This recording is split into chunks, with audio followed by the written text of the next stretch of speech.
Hello, and welcome to Scuttlebutt, the War Movie Review Podcast. We're happy to have you with us as we take a look at films from the dawn of cinema to today. We aim to provide a raw and unapologetic review of each film's cinematography, historical accuracy, and delivery. In the process of analysis, certain details will be revealed.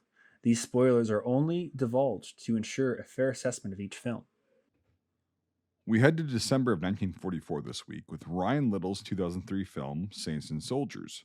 It's just Nathan and I this week, as we're 1 week out from shooting our next film project, so other people are quite busy, but we're still here for you guys. So, Nate, what are your thoughts? Good intro. Good job. Better than I could ever do. That's why you do it, and I don't. I fucking nailed it. Just don't jinx it. Shut up. Go into it now. Fuck. Yep. So I think the last time I seen this film was 2008, 9. Yeah, around the same time. Yeah, for I me as used to well. do Yeah. like, cringy fucking YouTube edits of this movie because it was like the war film of like when this came out I was 13. So it was like really good back then to Yep. me. I thought it was actually not bad. Now being in my 30s, almost 20 years later, actually almost exactly 20 years later at this point, which is kind of terrifying Yeah. to say that I know 3 movies 20 years, but hey, here we are. That I knew it was going to have some cringe, but it was not as bad as I remember. Personally. I've seen bad. Yeah. The sequels Same. are bad. Really bad. And but this wasn't as bad as I remembered, and I actually somewhat pleasantly enjoyed some aspects of it. Now I'm sure we'll jump into that after you give your side, but I mean I personally was not like horrified by it, which I thought I would be. Right. What do you think? No, I agree. I because I've seen the sequels. I think later on, I was like, oh, this is gonna be just absolute complete dog shit. And it's not as bad as I remember it to be. And yeah, I mean, it's definitely early 2000s, and like, I mean, they're trying to ride on the coattails of, like Band of Brothers and Saving Private Ryan and the other big ones and all that stuff. But like, it wasn't like so basically the acting was not top notch, But it wasn't. the writing But it wasn't was trash either. no, it wasn't trash. Yeah. It wasn't top notch, but it wasn't trash. But it was like the writing could have been a lot stronger, Mhm. to say the least. Mhm. Right? Very indie. And Very indie film feeling. exactly. Yeah. But that's not a bad thing necessarily. No. But it did come through in a lot of times where it was just like, Jesus Christ. I did write some notes down too, so we can talk about those later on. But like it's I don't know how to describe it. Like it's a film. Yes, it is a film. It's a film about war movies. Mm-hmm. That's what it is. And, Fireballs and cheesy writing and right. It's a film about war movies. That's the thing. pilot Like, jumps it's out trying of to the emulate that plane and we shit. don't see the plane, But it just and it's all that stuff, Sorry, I Right. didn't mean to interrupt you, but yeah, Right. it's very much like that. No, but that's real. It's a film about war movies. Mhm. That's the way I can best describe it. And yeah, there's a lot of things, there's a lot of elements that were, trite and whatever. There was also, some good scenes, like you were saying. Like there's a lot of good scenes that we can talk about, but I do have a lot of notes on that. But overall, way less shitty than I remember. I agree. You want one thing that really that we'll dive right into it, but one of the things that really impressed me watching this, filming in the snow. Oh, yeah, and there was a lot of fake snow, and there was actually real snow. There was a lot of continuity problems when the snow was pouring down and then it wasn't. But you know what? I give him fucking credit. I give him credit for doing that. That's snow, like, because I obviously I live in the frozen tundra up in Wisconsin, but like I want to see where that was filmed real quick while you talk. Sorry. Yeah, I actually was gonna look at that today too, and I just didn't because I'm a lazy fuck. We're also but like super fucking busy right now. So yeah, but no, so that looked like actual snow. And if you're filming 100%. Yeah. if you're filming an actual snow, oh my god, I mean that's snow sucks. Like we up here don't go out that much in For the winter. continuity, it sucks. Because you have everyone Yes. walking through your thing trying to reset, and once you walk through it once, you have that. So Well, there's footsteps and right, everything. and like I thought that. it was Yeah. very Yep. interesting that when the times where they had it, where all the snow was walked on and stuff like that, you had it so it was pre-walked on setting, meaning like when they were going in and they dived in and chased the birds out of that one place, there was no footsteps other than when the southern guy ran Yes. in. So it's the first take, so he had to nail it. Yep. Versus they could walk through the area because the ambulance had tipped over in that setting. And those guys had walked and they were executed Right. in that setting, so therefore it was okay for stuff to walk in and out of that. So I thought that was Right. very interesting to see how that filming location was done. And also, if you're going to be walking and you don't want to be discovered, are you going to walk on the path that's already been established, or are you going to make your own? I thought that was interesting. Like, I don't know if that was just something that they lazily did and like it just worked out, but like, hey, if there's 5 of us and we're trying to walk on a path and not be discovered, yeah, I'm going to walk on that path that's already been, packed down and everything in the snow. And yeah, it's just yes, there's a lot of things that we can actually unpack here. Yeah, it was filmed in Utah, and it's an Indian place, Wasatch. I think I'm pronouncing that right. I don't know. Can you look at that on a map, like see where it's at? Because like northern Utah, they get snow. It says Utah, Wasatch, and Salt Lake counties in Utah. That's where it was filmed. I'm gonna see about trying to look up where Utah Wasatch is. Okay, so that's like west central Utah. But yeah, I mean overall, like the snow looked real. Looks like northern Utah, right up against the yeah. Salt Lake So they City. do have snow there, Yeah. and you know what time of year? Does it say what time of year this is filmed? Like, was it winter? I mean, I assume since there's snow, it was winter, but I'm trying to see. Well, here's the thing: is like if it's summer, like, and they manufactured the snow, it did look really good. If it was fake. Wow. But, so so I looked up on Wikipedia real quick. It actually has a production notes on it. It said the film was shot in early 2003 in 30 days in Utah.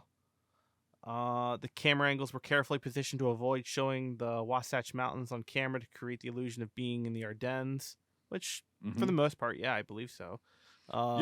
They shot and filmed in January to use the available snow for their set, but they had to use potato flakes when there was not enough snow. And I can see that near the end of the 30-day of the film. The beginning of the film and the middle of the film felt like there's a lot more snow versus the very end of the film.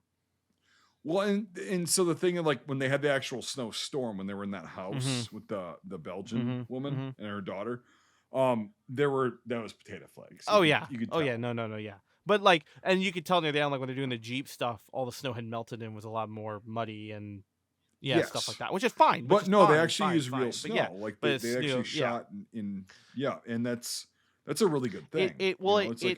It's and I hate to say, like, we are talking about, we're talking about snow on a film set, but it really is something that is now a hard thing to do. And then this isn't the whole do with like climate change or anything. It's generally hard to do because weather is so unpredictable. And for example, this is just something I know off the top of my head. It's like The Revenant had to go. They originally were going to film in the U.S. for all the snow scenes, but they had to go to, I think, to Argentina because it was the only place that had snow that could actually get it. And say what you will, it is getting harder to find areas with tons of snow for sets to be able to film in places without being purely backpacks and stuff like that, and having a base camp. Right, and it's difficult. Like I live in Wisconsin, and it's like the past 10 years, we either get pummel fucked with snow, right? That was you this year, but yeah. We actually got I got no snow in Maryland, really, and normally we get right. We were talking about that. We were in correspondence. Like, I was so mad. We got like a dusting, and it was like so pathetic. We had like when it started melting, we had probably about at least 35 inches of snow on the I ground. maybe had a quarter of an inch and it stayed for a day. Right. And I was yelling. You were like, take this away from me. And I'm like, please give me some. I don't... Well, it was getting old, man. Yeah. I was like, my snowblower is fucked. You know, like, okay, so we either get that or we've had a lot of winters where we get like what you had. Yeah. It's colder, obviously. yeah. Like the temperature gets colder, Yeah. but like it's like a dusting of snow, and then you can still see grass all winter. And it's like, so yeah, it is unpredictable. It's so, and that's not just us, it's everywhere that gets snow in the United States, the continental United States. It's so unpredictable. And if you plan your entire shoot around this 1 year, Yeah. this couple months in this one place, it's not safe. Which you know, you have to think about, just knowing what you and I know from all the production stuff that we've always had to do, you know, that we have done already. It's like you have to think of that 9 months in advance. You know, there's no like, you know, oh, you might be shooting here or might be shooting there. Like you're having to plan 30 days for a whole crew to come in and do this in this location. Oh yeah. And yeah, they probably have the ability to move fast, considering it's more indie than like Hollywood. But still, it's like that's a big thing to undertake, and we have to give them credit for that. I really want to give people. Oh, credit I for definitely that. do. Yeah. Absolutely, 100%. Yeah, it's because I mean, moving a crew, because people think that crews are like they're all in the same fucking house in the same place, and like they're just waiting to be hired and whatever. No, that's not how it works. No. It's okay. So this person lives here. This person lives there. This person lives there. They have to get individual airline tickets, get out there. You have to fucking figure out how to pick them up from the airport, get there, get to the set. And if they get to the set, they have to be right into it. You know, like and what happens they get halfway through that 30 days and there's a big giant warm spell and all the snow goes away. Oh, you're done. You're done, you know. So like it's very interesting to talk about it, and it's weird to, you know, but just thinking out loud, it's quite, you know, amendable for them to try to conquer something like that, to be honest. Well, because most of it you can tell is real snow. Yes, like I was saying. There are some settings where you can tell that it's fake stuff, and they've packed stuff into areas, and obviously that's not a hounding on that sense. That's just a very impressive feat, I think, is what it is. What it I'm is, trying and to like say. they had to adapt, and yeah, they had to immediately go, hey, we need potato flakes, right? We need this, we need that. Like, let's just fucking do this. And they got that, and that part was really cool because the set and the trees and everything. I don't know. I've never been to Belgium. I've never been to the Ardennes forest. But I don't know if the trees looked similar or whatnot, but like the way they were arranged looked similar to what I've seen in pictures. Right. Yeah. It definitely looked more hilly and more rocky than, again, I've never been to the Ardennes myself. I know what I've seen in other movies and stuff and what I expect the Ardennes to feel and see like, and to me it felt good enough for me to pass for that. So I give it credit for that. There's one of the things I noticed that, you know, as well, and this is a big thing that I noticed very right off, and I had to do I did a little digging, very basic digging on this whole thing, but 101st Airborne was not part, to my knowledge, of this massacre. It mainly was the 285th Battalion. The 28th guys? Yeah, is that what that is? I can't remember. Well, was it the 28th? 285th. I remember it was an artillery battalion or something like that, and it was like 80-something guys that got massacred. I don't remember. I don't think there was any 101st Airborne involved in the massacre, or they weren't that far ahead at that point. I mean, look, history books. There could be one or two guys, but from my knowledge, this is the era of coming off of Band of Brothers. So if you have the eagle on your shoulder, you're going to get 25% more viewing. You know, so like that's the kind of thing I'm thinking about for this film. Oh, for sure. Yeah. Absolutely. Yeah. Yep. And it still is a thing now. If there's 101st Airborne, people go, "Eee!" So, you know, it's just like, okay. That was and the corporal chevrons on the helmet. I don't think that's the thing that was, I mean, didn't like the 45th or isn't that Liberation TV series or whatever? Didn't they have, they're the unit that had the chevrons on the helmets, right? I I know some There were units some units that did that, but I don't think. during the war, Yeah. but like, and even like so the guy in the the oh my god, the 502nd, I think maybe the heart. What regiment was that? Shit. This is when Brian would be The wonderful. sergeant Yeah, I know which one you're talking about. Yeah. who had no company fucking Yeah. He had the heart, you which I know, can't remember what the square. heart is. Here, let me just look that up. Really Okay, quick. yeah. So This is when Brian. It's Brian. Damn 101st you. Air. Yeah, exactly. Yep. Brian's working on other. That would be company blah blah blah blah blah blah blah blah. Like he's like just amazing. Yeah, He's just exactly. Going, bop, bop, bop, bop, bop. Like I can't Yep. do that, man. So he would know that, but like also he would know that there was he would also know. He would also say if the chevron. If it was a 502nd, okay. He would also know if the chevrons were part of it or not. I just noticed that, and I noticed he's the only one who has that, so I wasn't. So, sure. but also the invasion stripe, like for the NCO. Yeah, I'm pretty sure that stopped like during Holland or Market Garden. I'm pretty sure like post right Normandy that thereafter. stopped. I think. Yeah, that's what I thought too. Yeah. So yeah, I mean, again, Brian, damn you, why aren't you here? yes. I believe that is true as well. And the other thing is that that medic's helmet is way too big for his head. Oh my god. Well, here's the thing: is tiny the face. well, yeah, the World War II shells were bigger, right? They actually fit my fat fucking head. Same with mine, yeah. Right. But a Vietnam or a post like Korean war shell that's smaller actually, it looks smaller on me, right? And so that's actually historically accurate because you get guys that have little smaller heads, whatever, and they're wearing these big fucking helmets. Oh yeah, absolutely. And the cool thing with the M1 is it's a one size fits all. Oh yeah. The Riddell liner system. I'm mentioning not as a detriment, just I was just as a big fucking helmet for his head. Like. Oh yeah, absolutely. And it's like there's a lot of pictures that I've seen originals like where it's just like what. Why are you wearing this giant fucking thing? But they're all one size. Right. And it was like one size fits all because the Germans, which in this film, they were all wearing repros and they sucked. Were all of them? I thought some of them had some originals on that. I thought some of the extra reenactor guys had originals. Okay, there was one guy that I saw that had an original M40. There were just a smattering, but the German uniforms they used to sneak through, those were all horrible repro helmets and all that kind of stuff. Oh, yeah. Well, it was just I'm sure when we go through some of the IMFDB, we'll find a few gems in there as well. Dude, they had the Sturm repro fucking M35s even at that point, like the black, like the sheen black ones. That's one that I have on the notes. We'll talk about that. Yeah. The SS. No, they didn't have that shit in the film. But there was anyway.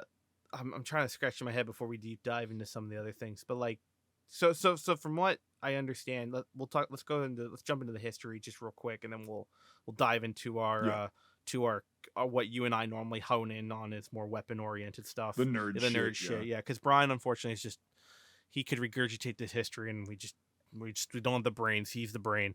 For the most part, from what I understand, I know I had mentioned it was the 285th something about our artillery battalion, but then it was they're part of the 28th is what you said, I think, and that I think like 80 something of them got rounded up and just straight up massacre, gunned down with machine guns, and then by the first SS, 6th Panzer.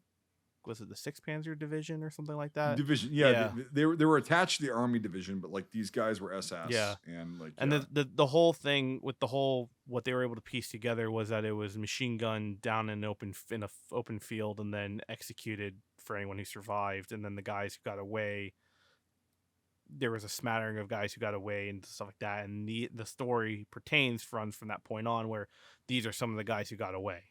So, and it's about the whole push, the whole Battle of the Bulge push, and how, the British guy that they pair up with he was in a plane that got shut down. So he's letting everyone know. He's letting everyone know that, this is not just a little, outing. This is a full on, front movement and all this stuff. And so they're trying to tie in, he's the reason why they find out that the Battle of the Bulge is happening, and and that the Malmendy Massacre and all that stuff. So it's tying in a bunch of things from the time period and kind of throwing it all together. It's attached to these 5 characters. And as much Yep. as I do appreciate the attempt to make an indie film about 2 major offensives or 2 major events during this time, it is unfortunately very much a product of its writing, and it does Oh suffer God, yeah. from it. It does. Big time. Big Big time. time. And now Yep. we have sat through much worse, as we've stated. So, Yep. there are the country bumpkin tropes and, the whole bonding of all these characters coming together. And I think it does it pretty well in some essences, and then it doesn't in others. I think it's Yes. Yep. Agreed. tropey and campy in some ways, and then actually quite original in others. Yep. I actually don't mind, some of the And ghost story stuff that's going on, but it's constant, which is what I don't like.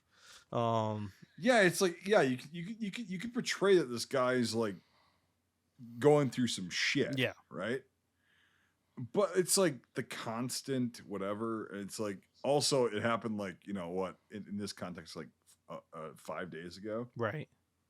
I know it doesn't matter, I guess, for trauma, but like you're trying to make that something that is way bigger and more effective than what I think it would be. I mean, every person is different for sure. And I Yes. think, if you wanted to give the story some legs, it's like everyone's not able to maybe kind of cope with a trauma that might change a person so readily. I think it just depends on how do you want the story to move forward. And I think in some areas, I Yeah. think it is very powerful in some ways. This guy is, never misses, total, not badass, but just good at what he's doing, and this is what breaks him. And He's a good infantryman. right, Yep, it exactly. it shows more character development than most movies that we've watched, and I do Yeah. appreciate that. However, I think the smattering of just kind of smush 3 storylines together really, really hard and just kind of go, now kiss. It just, some aspects don't really Yes. meld very well, Well, that's the thing is like, so okay, Deacon or Deke or whatever the fuck they call him is he's a good infantryman. He had some shit go down a few days before in a town in Belgium. Okay, it happens. They get captured, bam, and the sergeant is sitting there and he's like, yeah, I know this guy, been there with him. He's the best shot, he's fucking amazing. He's having some problems, and the medic is like, okay, I'm identifying these problems. Like, yeah, I've seen it a million times. He's shell shocked, which is the term for post traumatic stress, which a lot of them when they portray that sorry, go ahead. well, when they portray this shit in films a lot, like post traumatic stress, yes, it can manifest very quickly. It can. But again, like you just said earlier, is each person is different, right? And so we'll just assume clear American, man. Clear American. Good stuff with the aspartame. There you go. Yeah. So if you're portraying post-traumatic stress that like quickly, sometimes it can happen. Yes. But like the way they're doing it in the film is like really, in my experience and like my friends' experience and everything, really over dramatized. Because when you're actually in that situation, you're still like, you have your wits about you. Mm-hmm. And that shit usually doesn't happen until you're out of that situation. Mm-hmm. Usually. Mm-hmm. I'm not, it's not a blanket statement, Mm-hmm. but like it usually doesn't happen until you're out of that situation and you're able to calm down. And then all of a sudden that's when it starts fucking with you. Right. But so, I mean, it's a very, I would say a cliche way of, kind of portraying post-traumatic stress. A cliche interpretation. Yes. Okay. Yep. That's my opinion. It's not a fact. Right. Yeah. For all you guys listening, but like, it's just, they have to do something, and I get it. It drives the story along, and I get that shit. But like, I don't know. I'm, like you said it, and I said everybody's different, so maybe Right. it can happen. It Definitely. can happen, yeah. Absolutely. but I just don't know if it was just for the sake of the story or Well, why don't we dive into all the story nuances, I guess, while we're at it, just so we're on the subject. I mean, like, I was okay with, the whole, as much as it might be cliche, I was okay with the country guy meshing with the British guy, and they have this connection and this friendship near the end, and this, this traumatic event and all that kind of stuff. right. It was cliche-ish, but this is before the cliches really take hold, but this is to me, in that sense, it felt Yeah. much like that, but I was okay with that. What I kind of was like, okay, that was weird, was the friend who's what, French, fighting for the Germans, or is he German? No, he's German. No, he's German. He's German. Sorry, I don't know why I thought French. Sorry, in my head I was remembering the French. I was combining it. Mhm. No, it's the German with that. Yep. I thought it was an interesting touch because it's not something you normally think about in terms of that. Do I just find it just kind of cliche? Yeah, whatever. Yeah, It didn't hurt me, but it just was like, oh, of course, I remember this. agree. All right, cool. The chances of that are like 1,000,000 to 1, but okay. Look, this isn't. Again, I'm gonna state it. It is. I've seen and experienced a lot fucking worse. HS was like, oh, really? That's the cop? Okay. All right. Whatever. All right. Okay. That kind of thing. Just my personal taste, kind of like, Yep, my no, I personal agree. interpretation. I Yep. thought it was a cop out, but, it was interesting, Yeah, and it was like, okay, like you said, like a 1 in a million chance. Like, okay, I know this guy because I studied in Berlin. I was on a mission trip, And then I missed him twice. So, like that kind of thing, divine intervention kind of stuff. That whole shit. Yeah. It's like, it's just the dumb, like. It's not really dumb. It just feels lazy. Maybe that's what I'm feeling mainly. That's a good yeah. word. That's a good word. But like, it would have been cooler, I think, if he would have actually shot him. and then right. as he's dying, go, oh shit, I know you. That, or at least wounded him in some way. I just feel like the double missing. But I understand the whole thing, and then he pays it forward by, helping them get out and all that stuff. I get it. I get it. Pay it forward. I get it. It's like, but no, I mean, like, it's just it felt like just, oh, okay, cool, I guess we're going for this ride. And then I understand, someone's got to sacrifice himself and do all that, and we didn't have to. I know he didn't have to. I know, but it's just like, I'm Deacon, like, so it just felt more like that. And then it's like, getting shot by a sniper, and like, I just, okay. So, do I get into my notes really quick? Sure, let's dump into that. Let's jump into that. So at the beginning, it'll start some interesting talking points nonetheless. SS M42 decaled helmets. Yeah, I saw them. Rare as fucking hen's teeth. Yeah, I saw Rare them. As hen's teeth, right. And yeah, I know why they did it. These guys are SS, okay, when whatever. You slap on a bunch of Chinese logos, anything can be available. So there were a couple hundred in the world SS helmets that were M42s decaled. Most of them were lost in the field.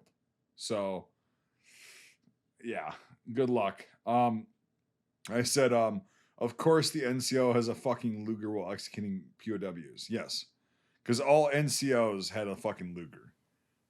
It should have been P38, which they did. They did show. They showed that later when the guy was at the French house. Yeah, but like most likely. Well, you know what?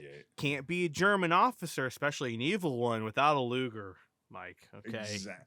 Well, he was an NCO. He wasn't even a fucking officer. So good stuff. And then it's funny is like when the Germans were they were taking the gas cans off of the American half track. Mm-hmm. It's like, yeah, German vehicles for the most part almost exclusively use diesel. I was thinking that. I thought at first when they took it off, they were going to like burn the bodies or something. Yeah, and then they just walk away with it. I'm like, oh, well, I guess that works. But I mean, to my So knowledge, you're gonna take gasoline and run it through a diesel engine? this Good is when, luck. God damn it, Brian, why are you not here? Brian would know if any Yes, any of exactly. the German, I know he would. yeah, I if know. any I of the know. German I know. vehicles at the time would have taken gas. But to my knowledge, I think you're right. I think they all took diesel.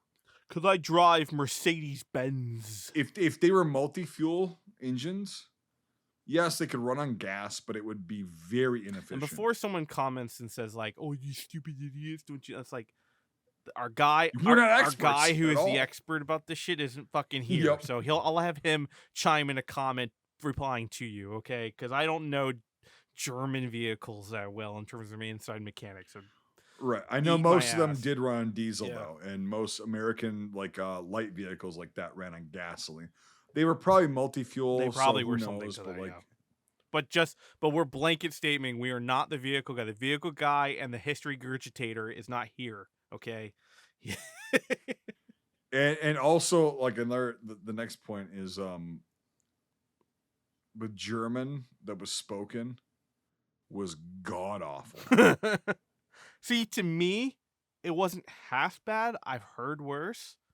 But it was very reenactor American German. That's exactly what I was Yeah, gonna yeah, say. yeah. It's just reenactor. Like, oh, I learned a couple words of German, and I can say this line. It's like, yeah. So I got that. But hey, at least it wasn't like I see him. It wasn't at least like that. Right. So at least I'll give him props for that. And seeing the Right. radio and all that stuff, like a lot of films don't show that. I thought that was kind of cool. The next note I had was yeah, you're just gonna sit in the house the Germans were just at, and will probably be back, and you're just gonna sit there when they go out with their radio and shit, like Mhm. the Germans. Mhm. It's like, okay, well, they're not gonna be back. Okay, whatever. Also, when they're in that shack that the guy slides into, right? Mhm. The bumpkin. Yeah. And I don't remember who's holding the weapon. It was either the sergeant or him. Is like aiming at the Germans. His safety is completely fucking on. Oh, That thing's not really? gonna fire. Oh, really? Oh yeah. I didn't see Oh that. yeah. Yeah, it's a 98, so it's like the safety's all the way to the right. Right, yeah. Which is full safe. Right, yeah, And it's like, come on, man. Like, just like that he's little just detail, doing proper weapon safety on a film set, okay? Like, right. And it is what it is. Like, Yeah, yeah, whatever. yeah, like yeah. I fucked up a lot of things on Reveille, which you guys can point out to me when you see it on August 4th, 2023. But I mean that was like, come on. Right. And then okay. So how and why the fuck are there so many US arms in the back of a German half track that was crewed by only 2 guys? When they got to the house? Is that where they got like the M1s and all that kind of stuff? Or yes. okay. And the grenades. Yeah. And the, Yeah. and the M blocks and everything. I guess they captured them from the mom. I mean, I guess you could say they're the same guys from the Malmendy. No, but they're not, because the guys at Malmendy didn't have fucking arms. Like they were POWs. Right, you know? but maybe they took them, and that's the whole scene before. I'm connecting Yeah. imaginary dots. Oh, yeah, you know yeah, what yeah. I mean? Like you got to think of like oh well, what if You're doing know? mental Yeah, gymnastics. I'm because giving you're it like, every chance in the book in my mind to be okay. How So in the fuck? I mean, yeah, it's I just- don't know. I mean, like yeah. it would have been cooler to have them with like MP40s and truly fully stuff. But I mean, I understand. I mean. Well, also, like, so they did have a Panzerfaust 60 in the back, which And it fired. The way- fired the way quotation the marks, way it was but- stored was weird, but Yeah. like, okay. Well, yeah. So they had that. I mean, not everyone was weapons. Well, no, Yeah. the 252 or the 252, like that model of half track, they're very fucking small. You've seen them in real life. I have. I've killed a bunch of SS reenactors inside them. Yeah. Fat fucks who Yes. can't climb out, and you just L-shape ambush them, and then they go, "You can't hit me, dodging bullets." And they're all Knights Cross holders. Oh my right? god, yeah, God. And, There was an event. If anyone who from my unit is listening, it's the Herkin Forest event. Oh my god. 9th SS, you're a bunch of fucking assholes, and you don't take hits because you're a fat bunch of fucks, and you don't want to get out of your vehicles. I'm just saying that anyway. They take their hits when they get their fucking. They take their quarterly hits. medical They take reports their from their hits only doctors. after they like are supermen and they run through a field not taking any fire from a 30 cal. I'm not speaking from personal experience. When your half track turns and opens its whole back to my 30, and I just unload a full automatic 30 into the back of your half track, and no one takes a hit, and everyone just jumps out and then runs at you like fucking Russian bonsais, and then try to and then one guy with a P38 jumps through the wheat fields like fucking Gladiator and just starts going boom. It's like, okay, all right, cool. I'm gonna take a hit. I'm gonna take a hit and die from this stupidity that is happening in front of me. Take the hit, take the L, and leave. Anyway. Yeah, well, I'm not speaking from personal experience or anything. Fuck those guys. Anyway. Yeah, it's oh my god. Yeah. Okay, the last note that I had was the shiny black SS helmet at the end. Lovely. That's all I wrote. Yeah, it was all shiny from all the melted snow too, yeah. Yeah, and it's black as fuck. Like it's shiny. It's got like a fucking like almost a chrome finish on it, and it's black, like the Algemina it does. parade helmets. Yep. And I'm like, come on. You can fight fires with that helmet, you know? That guy is exactly. It's an M34 fucking police or fire helmet. Yeah. Right? Yeah. And then I also had a note in here that is going to piss a lot of people off that says, throughout the whole thing, it's the masturbatory boomer music and plot. Yeah. That's what I wrote. Yeah. That's in my notes. It's not, you're not wrong.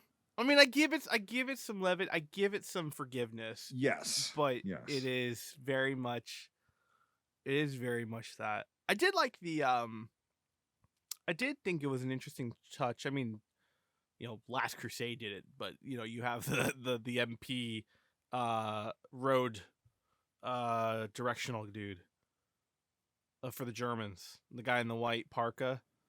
Who's got the traffic guy. I liked that. That was actually very interesting because it could have just had like a NCO Sentry, but they had him there, and I thought that was interesting. Yeah, he was wearing the what the fuck is it called? Oh yeah, the radioactive metal, the Gorget or Gorget or whatever. But he had the little traffic guider and all that stuff, and he did. No, that was cool. And like there were some well, like I mean, you tell me if I'm wrong, but I thought yes, there is reenactor extras in this, right?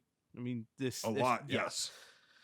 However, I've seen some egregious ones. We have experienced egregious ones. I don't think this one was that bad. Other than the helmets, I thought the gear and I thought the stuff was pretty well done for Battle of the Bulge. Yes, because I always bitch about the helmets. Like, unless they're originals, like I'm gonna be able to tell. Right. I'm one of those weird nerds. The US M1s actually were mostly legit. Mm-hmm. Did you notice that the sergeant actually had for most of the film, and then it kind of bounced back and forth? He had a D-bail, like an actual airborne helmet. Yes, I did notice that, and then it kind of switched randomly, and it switched to like the swivel bail, and I was like, okay, whatever. Yeah, but no, it's like but he actually had that. Somebody thought about that detail. Mm-hmm. It's probably a reenactor that was like, yeah, hey, they would have these because an early.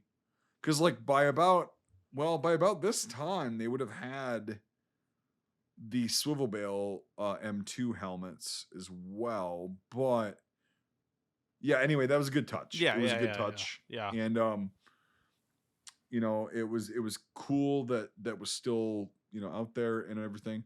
The German helmets sucked except for like I think one or two of them that I saw that were like, okay, yeah, it's an M4. Yeah. Good for they you. weren't. It wasn't. But like not even the GIs looked pretty good when in the massacre. Some of them looked really bad, but some of them. Well, there was a lot of the cheap in that scene. There was a lot of what price. There was a lot of like Man the Lion like quality of shit. Like the Chinese repros that you can just tell by the shell shape. And the rim and everything, and it's like I think I saw a few Korean War helmets and stuff like that, but I wasn't too sure. But I'd be less irritated with those than the Chinese repros. Yeah, with the plastic liner. There were you know? just some things like it was very interesting, and I get it. You know, not everyone's going to be uniformed. Everyone's going to be mosh Yep. posh, especially in the Battle of the Bulge. Don't get me wrong. You know, Yep. guys were getting whatever they could get just to be warm. So that's not what I'm commenting. It just was. And POWs and rounding stuff up, they're going to have a mismatch of everything. And I understand that. It just, you can tell when someone's got their shit together as an extra and when someone's just got fucking everything, Yes. everyone's extras that everyone brought. And it just, Yep. I don't know how to describe it. It's just, it That's just a good way to looks describe it. off. Is like, yeah. It just looks off Yeah, and cheap. And I just don't, I know that's a very petty thing to say because especially when you have props, you want to have at least something. And don't get me wrong, this isn't part of my scoring, but just outside looking in and looking at it, I look at it and go, okay, you took a shortcut for this one extra and he's the front and center. You know, so like that's the only thing I say. But again, I'm not deducting it from what I personally think of the film. It's just something. And the I weapons noticed. handling was really shitty too.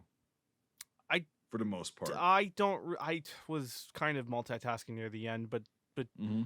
I don't remember terrible low. It was a lot of it was a lot of the for guys that aren't watching, I'll just describe it. It was a lot of the almost to your fucking eye and not really aiming down the sights and then just right like most reenactors do. Was there a lot of low crit? I didn't see much low ready.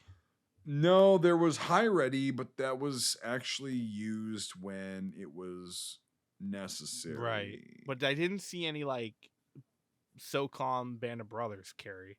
There wasn't that much. Yeah. If they did anything, they were doing like hip holding kind of low red, like low. Well, no, the Germans, like when they were going after the Americans, right? So they were doing trail carry, like they had their rifle down at their side. Well, Germans should never low ready because of the trailing arms thing, and that's what their whole doctrine is. But I'm talking about like the GIs with the K98 through most of the film. I don't remember them really. It was just held. It was held normal. It was like port arm low, which is or like port arm rest. But low it was just. area. It was just. Yeah, it was passable. Yeah, like don't quote me on it. There might be a few takes where they were doing it, but I'm sure when they were doing the full battle and the medics like in a corner, I'm sure he's like SOCOM 6, and I just didn't see it. But I don't see anything egregious. So yeah, I do give them credit for that, for at least not being at the era of Dale Die. And still the era of Dale Die. Yeah, I'm glad that I didn't see it constantly. At least there's a lot of films that we've done recently. We've been doing a big stretch of World War II, and I think we're going to take a break soon on that. But there's been a lot of low ready for World War II, and it's been frustrating. Yeah, and it's I didn't see a lot of that actually in this film. So like they did a bunch of shit right, they did a bunch of shit wrong, and it's like the writing sucked. That's the thing, is like. The writing was just, it was, if you want to say lazy, that was what the fucking It's not shitty because we've experienced shitty. I'm going to say lazy. It's lazy. I'm going to say it's lazy. It's just, you connected the dots as the least resistant as possible. It's like, oh, we need a British guy. He fell out of a plane. Good. All right. You know, like it just check mark that off. And then all the cliche scenes. We want a pompous Brit with a fucking lazy Southerner. Boom, boom, you know. I'm from a small town in Mobile, Alabama. And they have a posh British guy and they kiss. And then that's the fucking movie. And then they have a friendship. And then he dies tragically. And then he cares about it. And all for naught. Spoilers! And, you know, yeah. And I think, do you want to move to IMFDB on this one, because there's actually a bunch of like weapons in this one. Surprisingly, yeah, there were a lot of cool weapons on this, and I didn't see one that was actually out of place.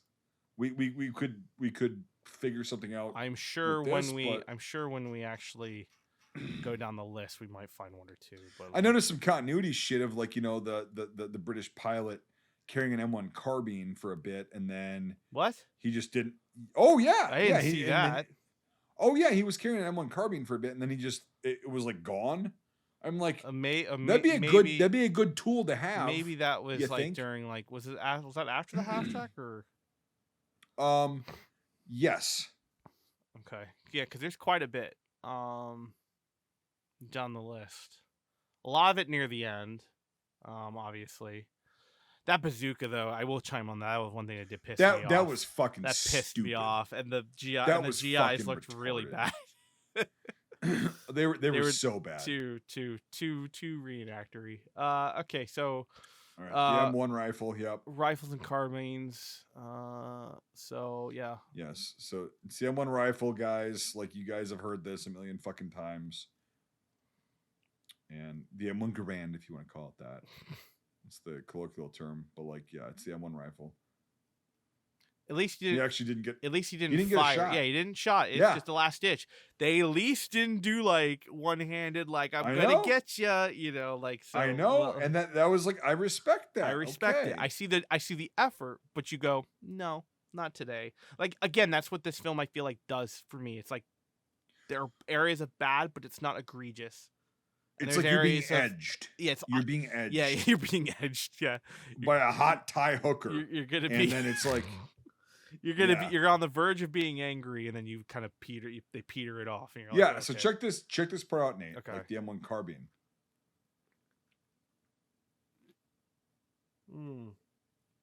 See, I told you. When was that? That was right after the half track thing, and he's carrying that for a hot minute, and it's like, well, where the fuck did it go? Because that's going to be a very that useful might have been when tool. he got shot. No, it was before that. No, I know. I'm saying they might have not have just carried it anymore because he got shot. No, but there was a lot of time in between this point and when he got shot that he could have been carrying it, but he just didn't. I don't remember even him carrying it, so I it disappeared after this scene. That's why it disappeared. Could not have been. Could not have been tapped. Maybe, I don't know. It was right before. Okay, so this scene is where they're going up and they find that German patrol. Right. Right before that, where he gets shot, and like, oh, spoilers again. But like, so this is right before that. So he's got it for these couple scenes, right? And then when they actually go up to the patrol, he doesn't have it anymore. I was like, should you just throw that fucking thing on the ground? I'm gonna have to go back and watch that because I actually wanted to rewatch this film again, because I was rushed this afternoon. But you know, I for the most, I mean, I watched the whole thing. Don't get me wrong. I just there were some parts where they're talking. I'm just listening, not watching. But it is so short that he has it for like 2 scenes and then it's fucking gone, and it's like, that's stupid. Yeah, that's interesting.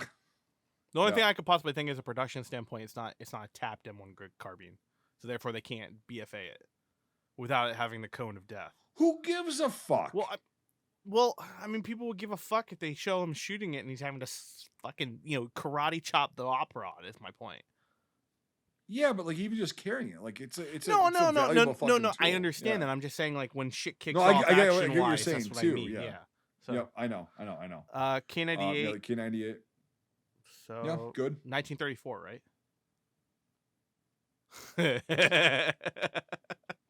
This smells like bait. It is bait. See, you're learning. I'm glad. This was the guy who I thought maybe had a correct helmet, but I wasn't sure. It was the textured one. I think that is the textured one because he was that older dude who gets shot in the end, but he's the guy who Deacon saves at the end, lets him run off. It's an dude. SS guy. Yeah, okay, so that one from this picture that I'm seeing looks okay. Looks okay. Yeah, the shape of it looks okay. Yeah, I just had to see more details, but like, yeah. His helmet's a fucking post-war, definitely. Oh, the Kendrick's helmet? That's a fucking Chinese repro. Yeah. This one. Yeah. So this was this was interesting because Brian and I have done deep dives on scoped K98s recently. So I believe I tried to find out which one it is. It's either an LSR or it's a short. God, I wish we had Brian Rao on here right now. Yeah, I think it is a LSR, but I can't tell because I can't see the compression lever and or if it's the short one. There's like a little knob that you twist, and every still that is in the film, I couldn't see that side of the rifle, and I can't see the bottom underneath the scope in between on any of the shots. But that's gonna be a bitch with if I were to guess, I think it's an LSR, but it's not a high turret, which is what's seen on the picture above. So exactly, or a low turret or lower high turret. Brian would know, and I should know, but I can't remember off the top what the difference is. I think it's just again, a for those that are listening.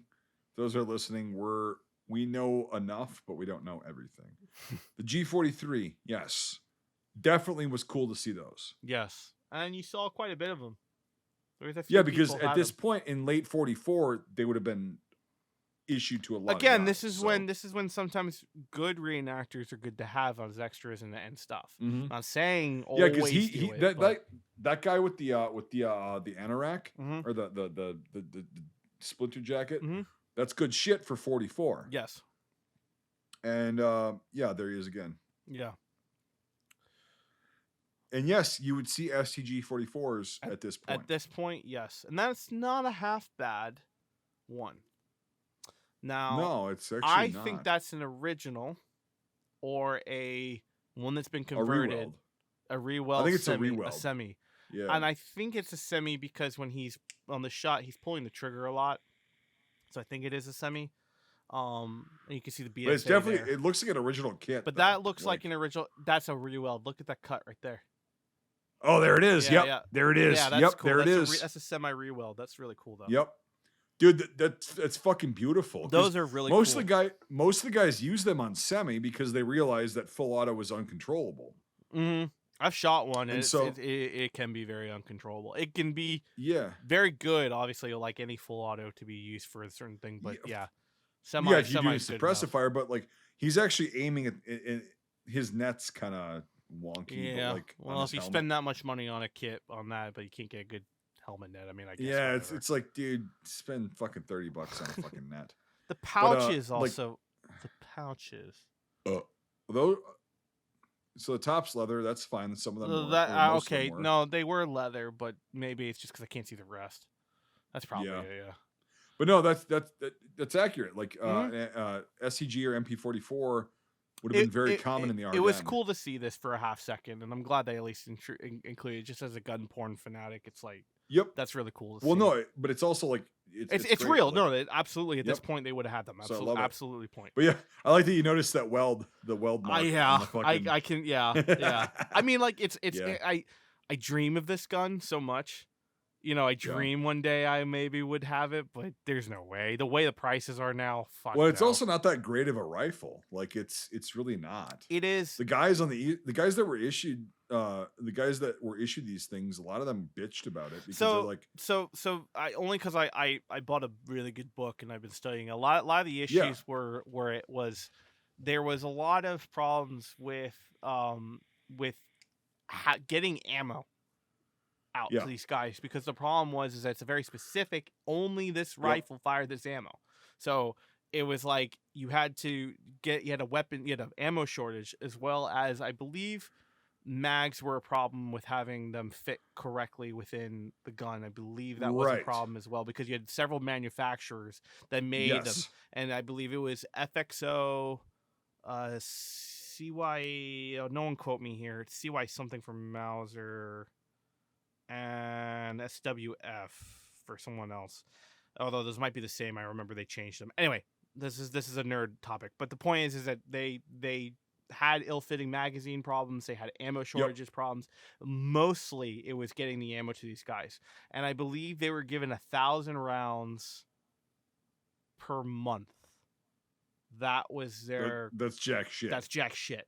I believe it was 1,000 rounds per month per gun. That's all they were giving. Now, most of the time, what they were trying to do was they were trying to man whole squads with this, because then they have all the ammo going to all these guys all at once. Versus if you had a smattering of them, it's very hard to get ammo for your thing. It's not like, I can. It's a logistical nightmare, right? I can get all the 9mm from the P38s and put them on my MP40. No, you literally cannot shoot anything other than. What is it? It's 7.92 by 33. Yep. By 33 Kurtz, right? Yep. Yeah. Clips, it's like that's the only thing that fires this. And the only thing that's ever had fired this is that round. There's that gun with this round. So it is just a logistical nightmare. It's like the Italians splitting up their primary arms. Oh, 7.35 and 6.5. And 6.5, yeah. So you know, or the Japs with 7.7 and 6.5. So it is what it is. But it's a very interesting gun. It's a very interesting lineage. It's a very interesting design, and I'm going to stop nerding out about it. But it's just really, really cool. And so I've heard that the guys actually didn't like it because in full auto it's uncontrollable, like most of those are, and B, they had a lot of problems with like the fouling and shit. And it's like whether that's user like you don't clean it or whatever. Like guys just like it's heavy as fuck. I've actually The because I've handled one, and yeah. it's lighter than you think, but it's No, heavier. I've handled one too. It's heavier Yeah. than the 40, obviously, Yeah, and for sure. the full auto was great, but it was over like that. Like once you mag it, it's like you're done, and then you got to reload. And if you only have Yeah. 1,000 rounds, you don't want to mag dump it, unless Right. it's like Russians are in the trench and there's 6 of them in front of you. It's like that's the only Yep. time you ever want to use it. Excuse me, burps. And so it's like they really really liked using the semi only function to it. Yeah. But again, it's like everything I've already said. It's like I believe the fouling problem came from the magazines not fully being up against in the magwell, and Mhm. if there was like a feeding problem, the gas tube and the gas piston you'd have to make sure was cleared, because that can Right. foul up pretty heavily the way it is. I'm sure there's someone out there who's listening to this right now. There's a whole lot more and knows I'm misquoting a bunch of stuff, but that's what I know about it. And I personally love this rifle and its history. And I can't remember. Yeah. That's that book I pulled out when we had a huge debate about BFAs and all that kind of stuff for Danger Zone. But that was the book I pulled out. I can't remember what that one's called, but it's a Collector's Guild book. It's really good. Anyway, Cool. Yep. I like the 43 more than the 44, but that's just me personally. I like the blue finish for more than the phosphate, but Brian will yell at me and tell me I'm wrong and stupid, so that's fine. I saw this. The 1912, yeah. Yeah. I saw it too. It's cute. Actually, it's fitting because MPs They did have them. use shotguns. They did have quite them frequently. Yep. Right. No, it was just like there, and it was like presented well, so I didn't mind that. M1A1. Yep. Yeah. That's a semi. He's holding it really fucking weird.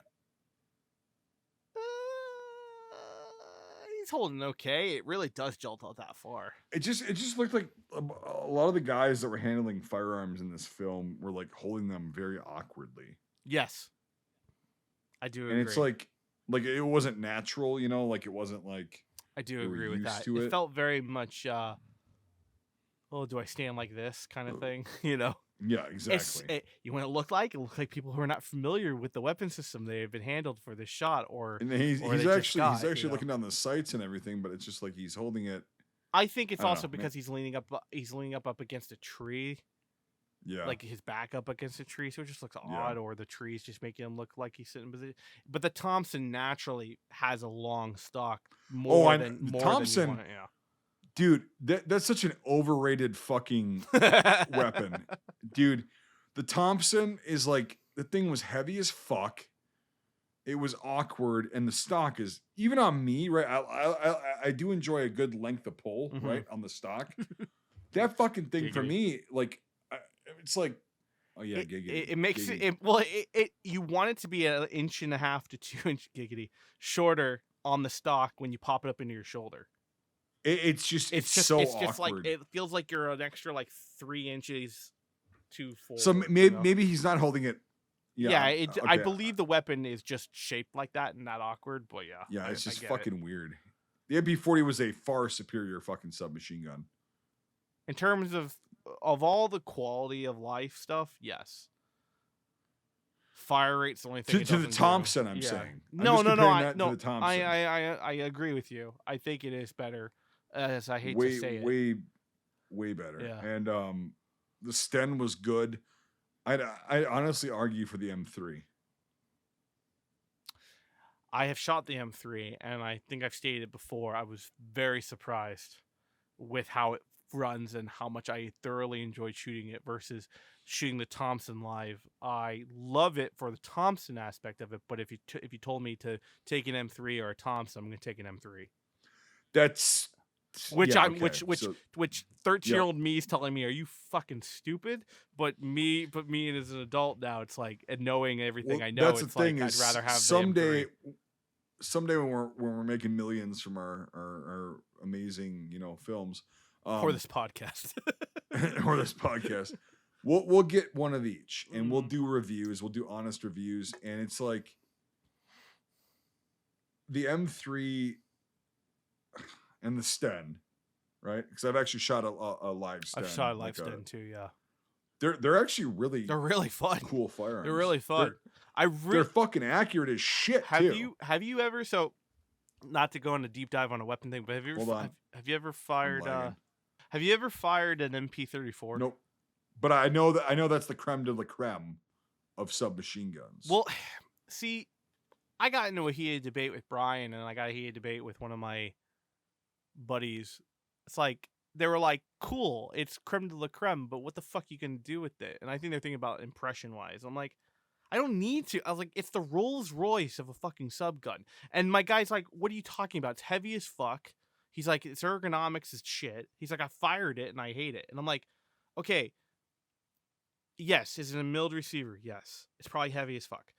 The wood makes it heavier. The ergonomics on the left side with it having the mag fed in the mag well. Mm-hmm. Yeah. Okay, fine. But if you're talking about like just me personally, it is probably one of the most sexiest Rolls Royce fucking sub guns next to the MP28.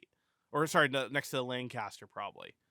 That I think. Well, it was ripped off from the Lancaster. No, I know. I'm just saying like Yeah. like I know that, and this is the whole reason why, and we gotta get off because I could talk about this for an hour. It's like the MP34 is obsolete immediately the moment it was kind of designed and mass produced, and so was the Lancaster because they were just too much. They were too expensive to make and too much time. It's milled receivers, it's wood, it's adding fancy ergonomics to it, it's adding all these like mills and these textures and all this stuff versus you have an MP40 that's just stamped steel. Exactly. And the Thompson and the Lancaster took too much time and effort and money, and that's why the British were buying Lend-Lease programs for the Thompsons, even though the Thompsons were heavily just as expensive as the Lancasters. They just couldn't produce the Lancasters fast enough, so they had to buy really expensive Thompsons. You know, all the surplus shit that the U.S. had been making, and they were selling them off like hotcakes and going, sucker. And then they went and got, and then that's why the Sten was made. So short history to that. But if you ask me, what do I find sexy? An MP34 is sexy. And I don't care what anyone fucking says. That fucking gun is sexy. Of that era, if you don't factor in cost and all that logistical shit, there's a reason the SS contracted for several thousand of them, and not the MP38. Yes. Also, the fact that they had to get them. The army also didn't the army like not want to give any of its stuff to the SS? So isn't that also the whole thing? Well, no, the SS, they weren't part of the Wehrmacht. No, I know, but the army wasn't contracting weapons for the SS because they weren't a part of the army, so they weren't able to share the demand. So that's why the SS were taking ZB-26s and MP-28s, and they were basically they were a paramilitary organization, and they said, hey, we want to contract with these companies through the government, right? To get these weapons, and that's what they did. Right. Initially. Right. And then when the Waffen SS got a lot bigger, that kind of fell by the wayside. Exactly, and then they were kind of grabbing everything at that point. All right, machine guns. A4, Yep, I saw that. I also love his helmet cover. I really do. Yeah. It's pretty cool. There were some good reenactor extras and some bad ones in this section. The bazooka team takes the credit for the worst looking ones, and shooting it and then hitting like a tree. Why would you shoot infantry with a bazooka? Okay, whatever. You don't fucking do that. In the fucking story. Yeah. Unless it's like there's like 20 of them on a road, maybe. But so they had the, was it A6? Yeah. No, it's an A4. No, they got the A6 below. Oh, well, it has an A6 style carry handle installed on this one. Right there. Oh, yeah, I didn't even see that. Yeah. Nice. And then that's the A6, which they had it right here. What is going on with that? Which is actually accurate because, like, it's tops up. Yep. Okay, odd. Helmet's all the feed tray cover. Yeah. But it's actually historically accurate. So it's a piece of shit at that time. My God, Brian would argue with you. I'd rather have a fucking BAR than that because that's what it was trying to replace. Right. No, the BAR is far. If I remember superior. correctly, wouldn't Brian argue with you? I think he was saying it was actually good. I can't remember. The A6. Yeah, maybe I'm misquoting him. I won't speak for him. Maybe, who knows? He's not here, but I'll fucking fight him on that any fucking. Keep your day. name out of my mouth. All right. Yes. Yeah, the M2. M2. The M2. That's one we never talk about. Never, ever, never see in every movie whatsoever. It's a 50 cal. You guys. think how many times we see them in movies, they wouldn't be so fucking expensive because they're in more movies than fucking normal cuts. Dude, if I had the money to buy one, I actually probably would because they are fucking awesome. Yeah, the 30. He's wearing a crusher cap. Yeah, fucking typical SS reenactor. Yeah. Well, I am the owner of this half track, therefore I have a crusher cap. Duh. Like that's how it is. I did like seeing the 34. I think that's a gas. Yes, me too. Me too. I think that is a gas though. And the scope thing, but that might be a half track thing. I don't know. It's interesting. Who knows? I saw the 42. The one like fucking carrying it, yeah. And then you saw one in a mount. Yep, there we go. And that was the one that was firing. Because I don't think I saw a 34 firing. Oh, look, a Browning high power. Look at that. Yep. Colt 45 for guys you can't see because that's the joke. Yeah, it's 1911 A1. Let's see. Pretty fucking standard. I did like this too, the Webley Mark IV. Yeah. In 38. Still want one. I got a bunch of Enfields now, but I need a fucking Webley. Yep. The Mark IV is a pretty cool gun. I got the Mark VI, of course. Is that the snub nose or no? The 6, no, it's the 5 is 5 is a snub, right? Yes. Okay, yeah. And then for mine's the Mark VI that it's 1915 or 16 dated, but it's also shaved for 45 ACP. You can't easily shoot that, right? You have to shoot like I have. but you have to shoot like low 45 combat loads because of the stress. Yes, you're supposed to. Okay, you're supposed to. Okay, yeah, yeah. So basically, a 45 ACP, like when I shot it a few times that I did, it was like a proof load. It's like that much. Right, I got you. Yeah, yeah. It performed well. It was fine. Like I don't know. I've looked at some Reddit horror stories of the cylinders like exploding and stuff like that. Yeah, it can happen for sure. But yeah, it's. Yeah, the Luger, the PO8. Yeah, and that was what they were using to shoot prisoners, apparently. Right, because it's iconic. It's like this fucking thing. It's like, okay, they weren't that common in World War II. Believe it or not. The P-38 was way more common. Yeah. And that's the one time you see it is right here during the. Oh yeah, when he's like trying to fucking like rape her and shit. It's like, what? Come on, like not every German soldier's gonna fucking rape a Belgian woman. Like, come on. Was he? But again, I thought he was just touching her face, or does he try to make advances or something? Oh, he makes advances. Oh, okay, yeah. okay. I wasn't sure. Yeah, definitely. Oh, yeah, my favorite scene. Oh God. Oh, those guys. Ugh. Oh Jesus, Proust. I get it. Tanker jackets are huge, but come on. It's like if Brian were to make this thing, he'd be like, "Everybody's wearing tanker jackets." He's not here to defend himself. Come on, he can't. I'm just saying. It's not a big deal. It's not a big deal. Is that what you meant by the bad store one? Yeah. That's a bad way to store a fucking. Oops! I pushed it down too far and it flipped the handle. It's just really stupid to store it that way. But yeah. Anyway. He's not even fucking using it. There was another guy that had it above his, like, he's firing it like a bazooka. It's like, oh, really? I didn't even see that. Yeah. They don't. At least he did fire it that way versus the other way. Yeah, it's. I mean, I know it's leaning over, but he probably was a fireable one or something. So they're probably like, okay, don't set yourself on fire. Just like lean over it or something. I mean, yeah, I know. The Mark II A1. Yep. Yeah. Okay. Lots of grenades. They did have a Model 43, like, which is pretty cool. Like, he blew himself up with that. But like, I mean, it's cool to have that because that absolutely would have been with. Okay, go up for a second. Yeah, with a frag sleeve on it. Yep. Yeah, There and used to be a flea market, or not flea market, sorry. It used to be an antiques mall in my local area. And there was a bunch of like a lot of old fuds that would sell a bunch of stuff, and they were all overpriced. Like you could find a few things that were golden, but it mainly was overpriced.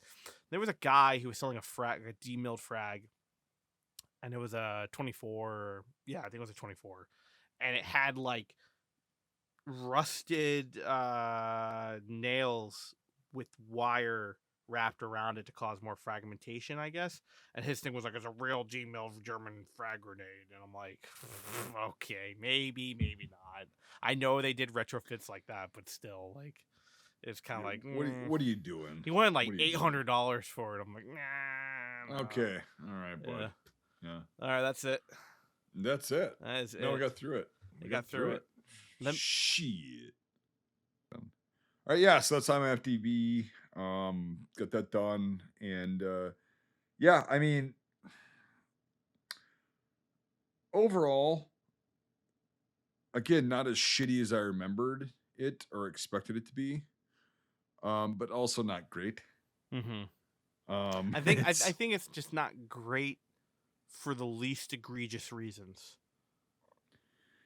Right, and it's like I can't be mad at it. Like that's the thing. Same. Is like, and a lot of these shitty films that we reviewed, I get fucking viscerally angry, and I'm like, why the fuck does this thing exist?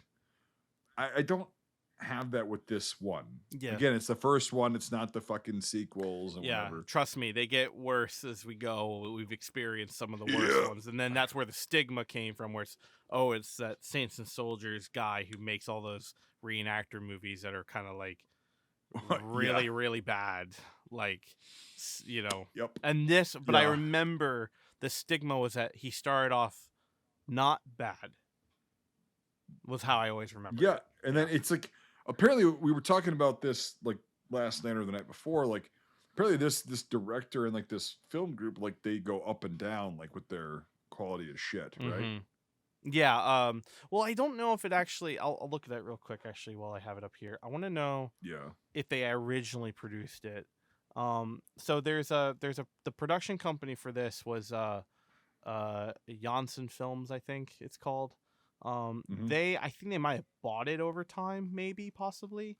I'm trying to see who made it originally. I'm gonna say, hold on. I'm gonna look it up. Okay. So it was distributed by Excel Entertainment. Yep. But Janssen Media was on the thing. So I wonder if Janssen Media actually like owns it now.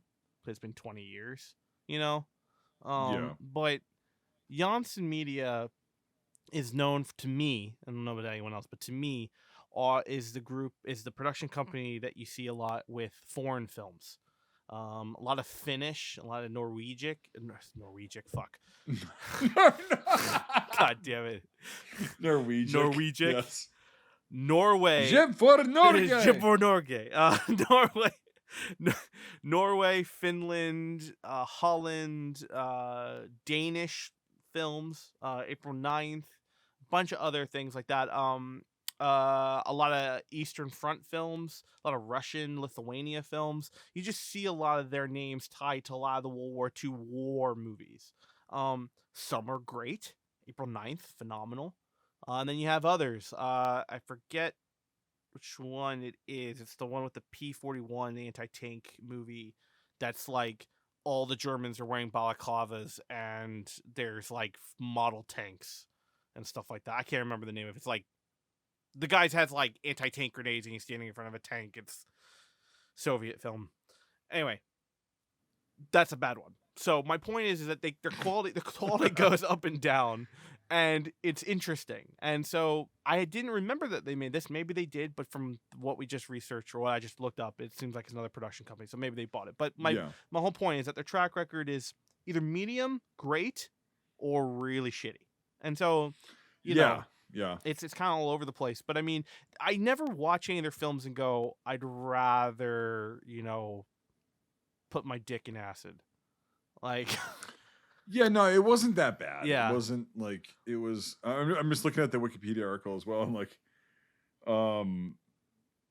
there's a lot of Mormons huh? in this in the Oh, cast. Utah. That's why. Yeah, but like I didn't know they. Okay, That's so why Utah. It's Mormon country, man. because he born in. Okay, yeah. Okay, so I you're should have connected smoking- that. Yeah, Salt Lake City. smoking herbal cigarettes and everything, and like yeah, it's fine. Like, 'cause Salt Lake City is literally is fucking Mormon country, dude. Yeah, so he's okay. That's why his accent sucked.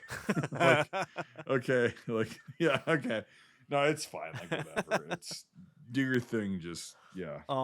But yeah, I mean, like, you know, I guess I'll jump into what I think of it. I guess officially. I mean, like, Please do. Yes. yeah. I mean, I like it. I like it. I actually like it. It's not the best film I've ever seen. Obviously, I think the story is like a 4. I felt worse. You know, I've made worse dot connections on an extra sketch, but you know, it's just like it didn't leave a horrible taste in my mouth. It just went, well, that was lazy, or that was cheesy, or you took a shortcut here, because there was no better Yep. thing. And then I have to look at, and then if I want to, let's just pull the story out. Let's just gut it out and rip it and say it's trash and throw it on the ground. And then let's just look at like the other parts of it, which we've talked about I think extensively. You know, reenactor wise, it was not bad. I've seen better and I've seen a lot worse. Fuck I've yeah. experienced a lot worse. I'll just say that. And you Yep. know, it felt okay. You know, weapons and stuff, impressive to have that much foray. And thank Yep. you for rich boomers and reenacting in 2003.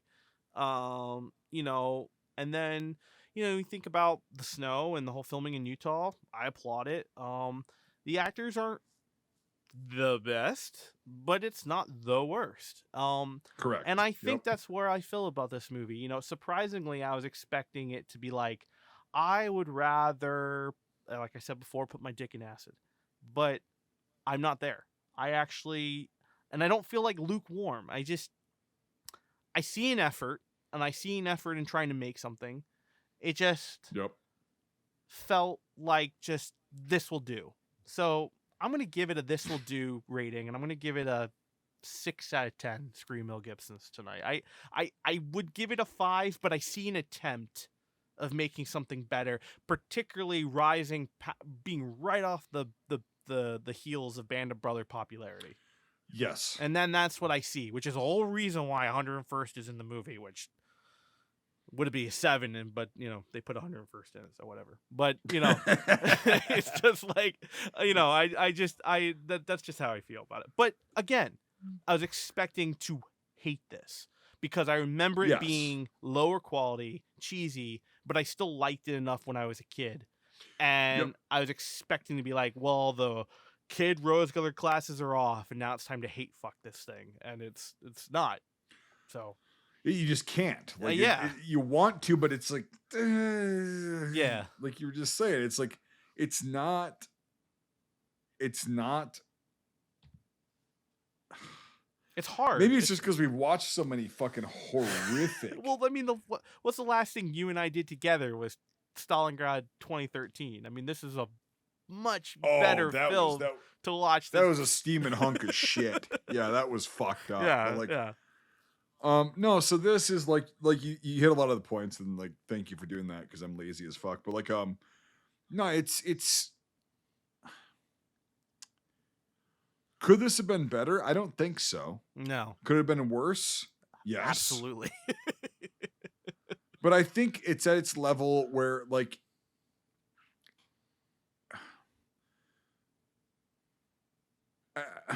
here's the thing is like I'm conflicted because I'm right on that fucking line of like, would I recommend you watch this, or would I recommend you steer the fuck clear of this? And it's like I'm right in that line. If you've got time to waste and you don't mind we'll call it mediocre. I like that World word. War II film. Yeah. go for it, because it's not so shitty that we're just gonna just destroy this fucking thing and have another Passchendaele kind of episode. But it's also not good. Mhm. It's the writing sucks. It's atrocious. The acting is and the whole plot, but like it does. So what it did for me is like it shows like not historically accurate, but like it does show a massacre did happen in Malmendy and other places on the Western Front, but like that was one of the most famous ones, right? So it did happen. We don't know in the way they portrayed it in the film, like there was a scuffle and then shots rang out, blah, blah, blah, and everybody got shot. But in real life, about 40 GIs got away and they ran away. And that's how they knew about this massacre, because they were like, yeah, it happened here. And they were able to come back and all that stuff. So, okay, not bad, but also not good in the way that it was portrayed, because you're assuming a lot of things, et cetera, et cetera. I'll stop rambling. Overall film, the last firefight scene, the whole whatever, is just kind of like, fucking God. Okay, but like, I get it. It could be a lot worse. I'll just say that. It could. You're right. You are correct. And that doesn't mean it's good, though. No, it's and it's like it's indie 2003. So I'm gonna give this an overall score of 4 out of 10. So we've got a score of 5 out of 10 without even having to punch it into the calculator. That's going to tell us if we're going to get past the Malmendy Massacre. Before we see if we win, if the war in Vietnam will be won or not. Right. Yeah. So it's a solid 5 out of 10. It is what it is. It is what it is. I think that should be it. Should we do a Mike A? It's back the DVD line. It is what it is. Right. Yeah, Mike A. Yeah, he always says that. Yeah. So, yeah, it is what it is. Again, I wouldn't recommend you watch it, but I also would say if you got free time and you're bored and you just kind of want to check it out, it's not that big of a waste of time. It's only an hour and a half. It's 90 minutes. Yeah. If you're looking for something here, how about this? If you're looking for a movie that you have to do something like dub your new pair of boots, watch this film, because if you don't look up for a couple of it doesn't fucking matter. It's a soap opera. Yeah. You know what's gonna happen. Exactly. It's already happened. You know the story. Blah blah blah. But yeah, if you got to dub a new pair of boots, like go for it. Nobody that we know is doing right now.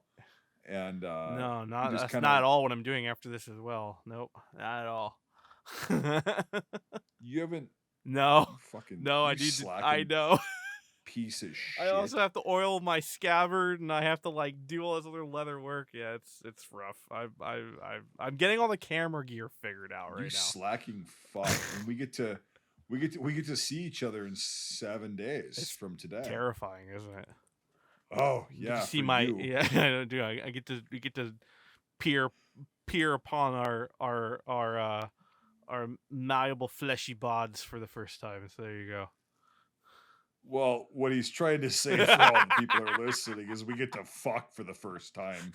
Hell yeah. It's going to be amazing. Yeah. You ready for the Thundercock, Nate? You ready? I brought that out and you reciprocated, and now I'm not ready for it. Okay, there you go. Yeah. Is this when I lose? Is this when I lose a gay chicken? Is this what happens? Like, Yeah. It's not good for you. It'll be great for me. I'll be totally Safonsified. Safonsified.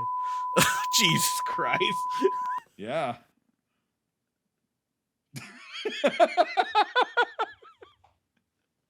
And on that bombshell.